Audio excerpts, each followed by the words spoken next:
Well, I guess we would say that we want to interrupt our regular programming to break in and have a candid conversation about what's going on in this frickin' world today, which is something really scary and something really unprecedented. Unprecedented time would end with COVID. This is worse.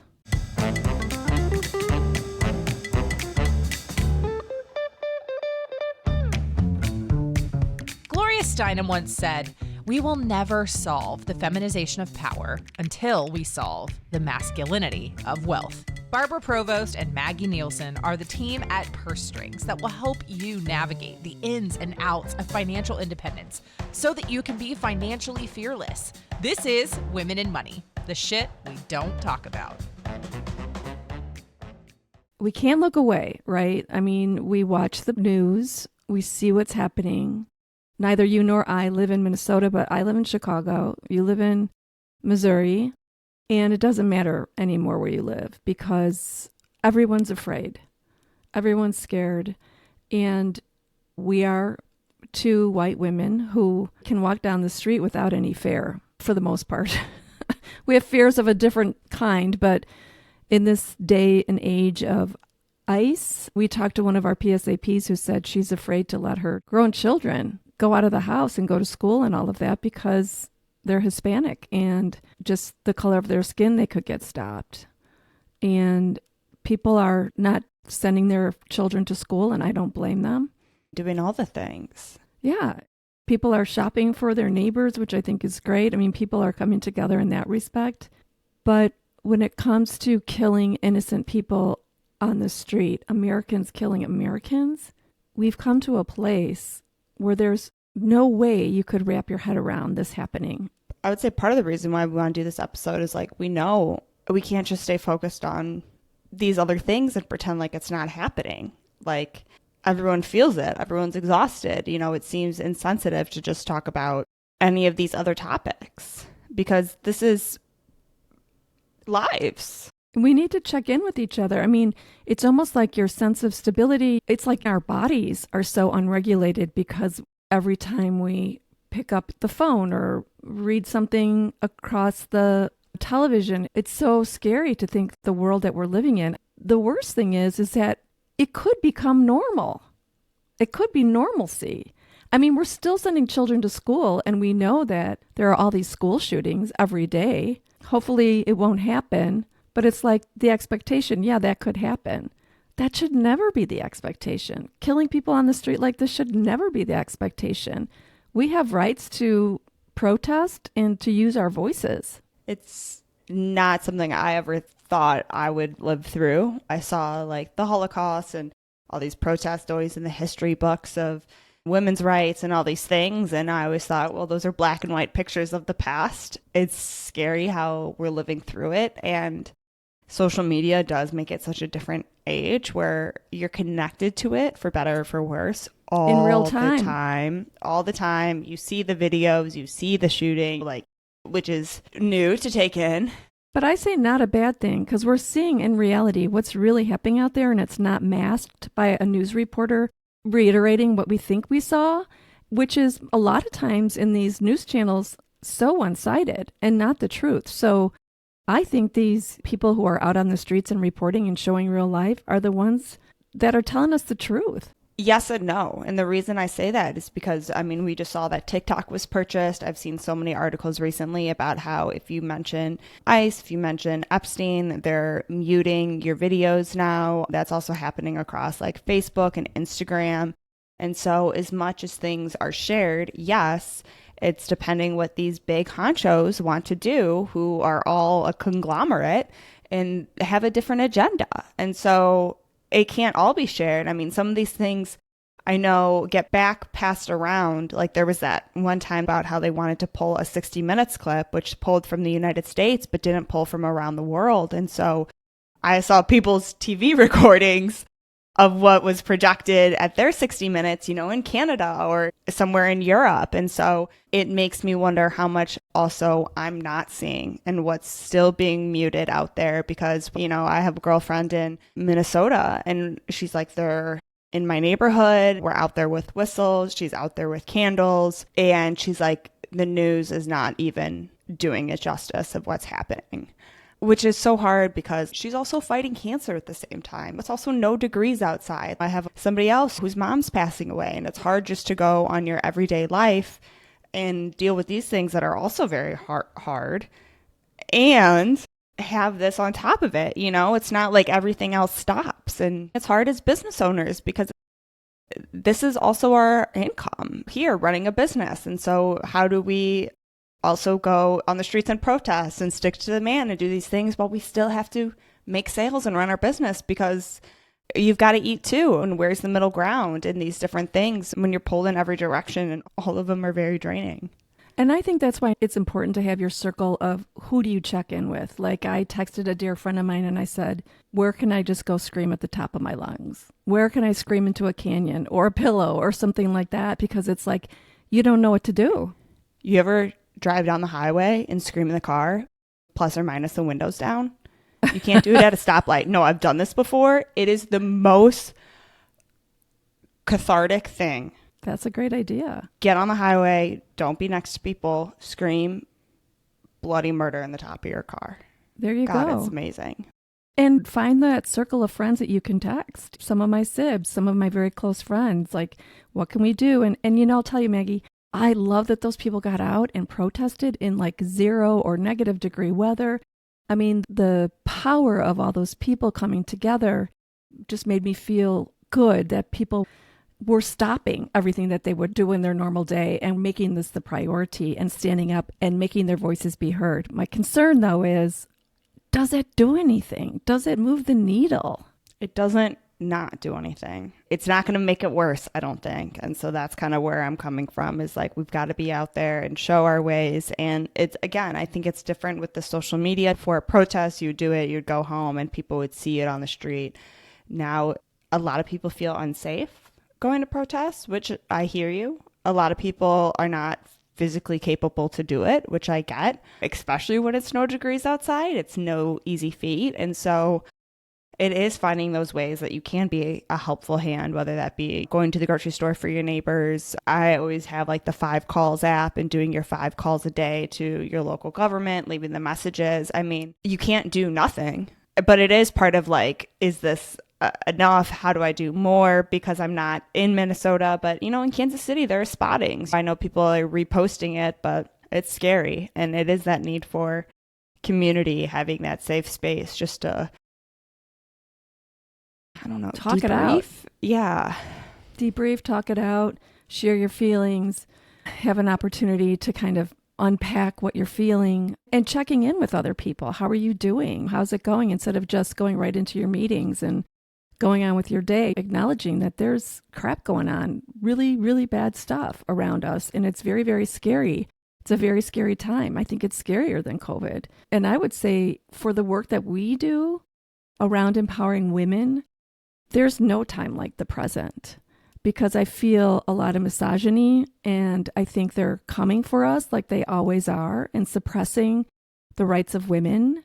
I mean, they're suppressing everyone's rights. And so when we are already feeling second tier, and that's just like, now there's just not even human care. Yeah, it doesn't make sense. And I think about growing up when we read The Diary of Anne Frank and see that play, which I think is so powerful.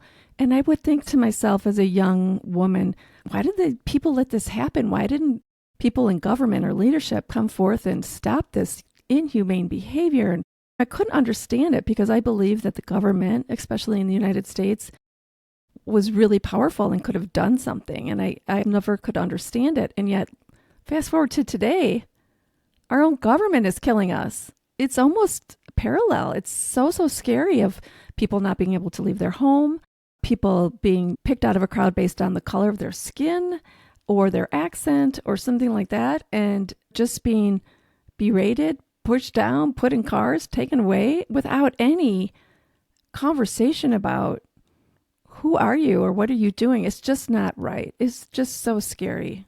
There's a process and a procedure for a reason. It's not being followed. I mean, again, my friend in Minnesota said there's a couple people at Target she works with who have been taken away. And they were 17. They're underage. It's horrible. And so we wanted to have this conversation to have it be acknowledged. But also, we're here for you. We have that open space if anyone does want to talk. We understand, it's not the time people are doing their estate plans and purchasing annuities and getting everything in line. It's like, no, my focus is somewhere else. But it's also a big turn back to spending with your values and really seeing the companies where you're spending money. Who are they supporting? Because if we know anything, if the money dries up, then people's attention starts turning. It's all back to the money all the time. It's frustrating. And the other thing is there like 6 or 8 billionaires in the country that are really running everything. Everything. It's all under their umbrellas, whatever it is. And I, as you well know, Mags, do my darndest not to go to any big box stores. I canceled my Amazon account, the Reader, whatever, that Audible that I've had for like 15 years. I just have to live by my convictions, and I cannot just support that. Even if it's my $10, $15 a month or whatever it might be, I don't care. That adds up, and it's not going to them. I do my best, and I say this a lot to when I'm facilitating to other women. Like I had this session, Why Women Should Invest Now, and in the room were like 16 to 18 really powerful, cool women. And we had a fantastic conversation about why it's so important for women to really learn about their money, know where their money's going, know how they're spending, where they're spending, and how they're investing. Because so often we've just went to the grocery store, went to this store, that store, and bought things, not realizing that slowly but surely, those companies are the ones that are supporting this behavior. They're funding it. They're giving them locations to use car rental companies. They're giving them their parking lots to go ahead and put their cars there and group there. And in any way that they're supporting this behavior, you have to wonder what's happening to our world, and am I going to be supporting this? And women have power in what they're spending and where they're spending, because they make 95% of the purchasing decisions in the household, and they're coming into the largest transfer. And I don't want that transfer to be screwed up and not be able to be leveraged. I can see it. What's going to happen as they know that money's coming to women. They're going to put in some kind of law or some kind of something that says, well, women can't really get all that money. It's got to first go here or something like that. I don't know what they're going to make up. But my fear is that when they know that money's coming into the hands of women, and women can be very powerful, something can happen. So now is the time for women to really lean in and start learning about the power they have and how to use it in a way to be financially conscious and to shift the tide a little bit in how they're leveraging their money. And I would say it goes beyond daily spending. There are so many of our 401ks and group investments that go into a diverse portfolio. What does that mean? What does that mean? It means it's a lot of different companies. And so you are investing in some of these companies. And so I know that's on my to-do list. I meant to do it yesterday. This afternoon is look at my personal investments that are in these diverse portfolios and ensure that any of these companies are taken out. I do not want them funded. It's like how people used to be so adamant about not funding anything with cigarettes and tobacco. I am not funding any of these companies that are supporting ICE, that are giving their resources. And there are plenty of other investable stocks that I could do that will still grow my wealth that are not funding that. Because, this is where our healthcare cuts are going, is to ICE, and all these investments, our 401ks are funding them right now. And so what can you do, And so that's looking at your investments. If you don't know, call up your financial advisor. And if they don't know, dig into it. You're a client. This is your money. Tell them how you want it dealt with, And if they can't figure it out, go up the chain. And we're at the point right now where if someone doesn't get it, if someone's not supporting you on that, next, we're moving on. There's plenty out there for sure. Yeah. There's plenty out there. We could talk about, if people have more questions, we can make a session and get people on there about how to get this done. But it's more than the everyday spending. It's where your investments are going, because they're using that money right now. And so we have power, because trust me, if we all took our money out of those big conglomerates and just moved them into these other businesses that are doing the good work, that's going to make an impact. I mean, that's also just as great as going out and protesting. Speak with your money as well and do what you can. We only have so much time in a day. We still have to take care of our kids and our parents and whoever else we're caring for. Like, I hear you. I get it. So try to do something to fill your own cup, even though sometimes I know personally that feels hard. Like, I shouldn't even be enjoying my time because people are out there dying on the streets. But like we always say, you can't pour from an empty cup, right? So you have to make sure you're taking care of your health, yourself, but then do what you can, whether that be making the phone calls, moving the investments, going out and protesting, purchasing for your neighbors, getting in any of the support groups. I know a lot of them are moving off of Facebook and on GroupMe or WhatsApp or Discord or something where it's not as tracked as much. So you have to do that effort to get on there and be out there, but we have to do it and we have to find our community. Amen, sister. I mean, little tiny actions can make a big ripple. Like you say, we can't do everything in a day. My thing is get educated, learn as much as you can. Purse Strings is here to help with that, here to help. Come speak to your groups, provide any tools or resources, have good financial professionals speak to your groups as well. So you can learn as much as you can. And really, women, as I saw in this group, they're all over the board. Some are really doing well. Some are really struggling. Not by any fault of their own, really. It's just life is hard for women in terms of if they get divorced, women lose in divorce.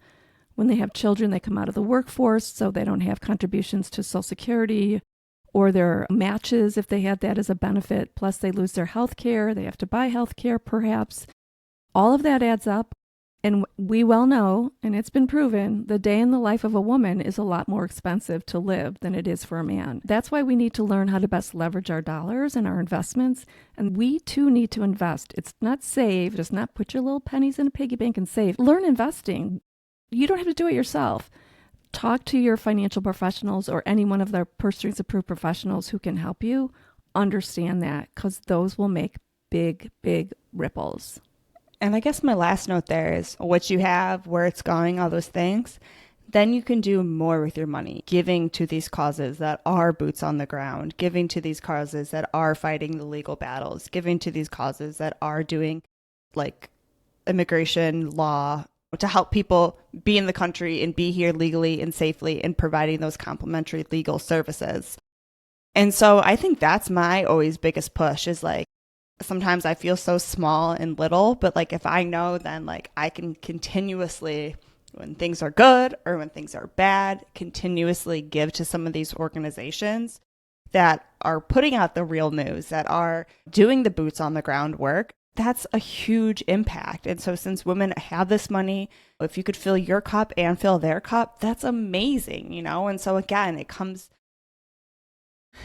back to the money. It always does. Money is everything. And so with that power, there is so much you can do. So it's not just get out your budget, cut a subscription. Sometimes that's how it feels when people are tired of hearing that. But it's like, this is how you make that impact. I look up to Mackenzie Scott, who's doing huge donations all the time and not looking for any PR, any kickback, any nothing. I'm on this other feed that's like, Taylor, anybody, you going to speak up? You going to donate $1? We've got to do what we can. And part of that is what organizations can we donate and making sure you vet those thoroughly as well. That's for sure. And, you know, if you can't make those donations, it's just what are acts of service that you can do very simply, whether it's helping people with their groceries or God knows here in Chicago, you could help shovel. Just the little things can really help people move along. So we wanted to take this time to vent a little bit, to share our angst, to say we get it. We all need to acknowledge what's going on and do our best to help this world get back on track. Yeah.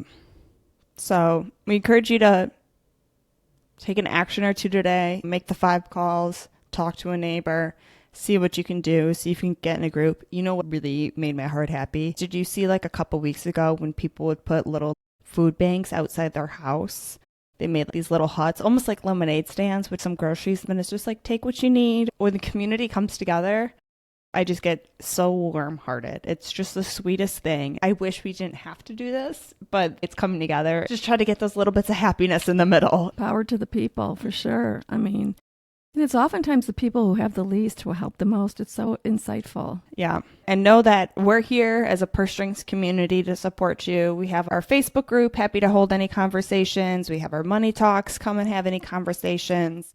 Always shoot us an email. Whatever it is, we want to be there to support you as well. This is a safe space, and we're all in this together. Women helping women. And we got to keep our chin up, right? I mean, this too will pass. It will pass. This is a dark, dark couple of days. And so often people say, well, it's going to get worse before it gets better, which just makes my heart so, so heavy. Like, how could it get much worse? But I think we just need to buckle in and link arms and do what we can to support one another.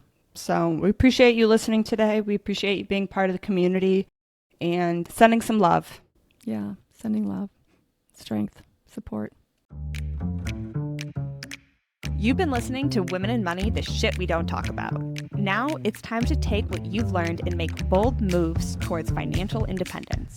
Stay in the know by joining our newsletter for exclusive tools, resources, and updates that keep you financially fearless. Head to pursestrings.co and sign up today. Need a financial professional who gets it? Turn to Purse Strings Curated Directory, your go-to resource for financial experts who know how to put you first. Love this episode? Leave us a review and help us empower even more women to own their financial power. Until next time, be financially fearless.